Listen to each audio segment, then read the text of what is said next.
Now on 11 at 11, no place for hate. The message loud and clear in Charlottesville. This memorial now stands where violent and deadly protests erupted over the weekend. Good evening, everyone. Here's the very latest that we know at this hour. James Fields Jr. is being held without bond. The man who grew up in northern Kentucky allegedly rammed his car into a crowd of counter-protesters during a white nationalist rally over the weekend. He was in court today, and a judge should order him to be held without bond. A 32-year-old woman died. Dozens of other people were hurt. There is a growing memorial where protesters clashed over the weekend. We just spoke to a Cincinnati native who moved to Virginia less than 2 months ago. He told our Hillary Lake what motivated him to come out and show his support. You never want events like this to define, the city, but there's been such a response to what's happened this weekend that it's nice to come by and see, what happens after people put a little time and thought into the events of this weekend. 9 on Your Side is live with team coverage on the latest developments, plus what we just found out about the suspect in jail tonight. IT reporter Hillary Lake leads our coverage. She is in Charlottesville. Hillary? Well, guys, we are on 4th and Water Streets, and this is where police say James Fields drove his car into a crowd of counter-protesters on Saturday.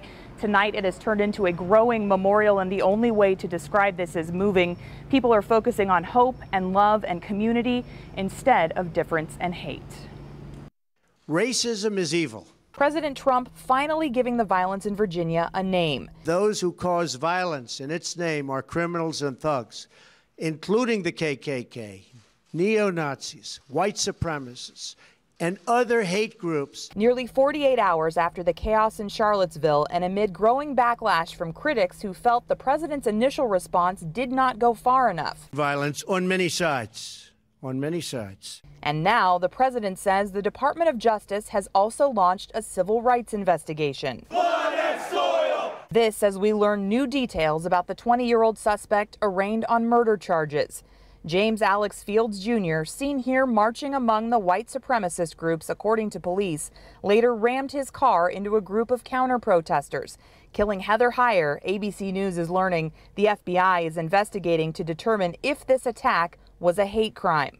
Those who knew Fields in the past are not surprised by the allegations. He felt that, whites were superior. He proclaimed himself as a Nazi and as a white supremacist. The police chief, in the meantime, admits he has regrets because 3 lives were lost this weekend.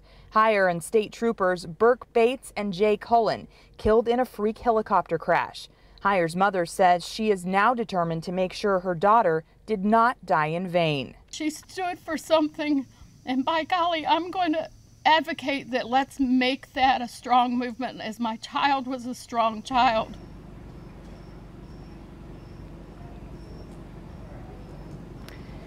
And a memorial for the woman killed here, Heather Heyer, is scheduled for Wednesday. James Fields is due back in court on August 25th. We're live in Charlottesville. Hillary Lake, 9 on Your Side.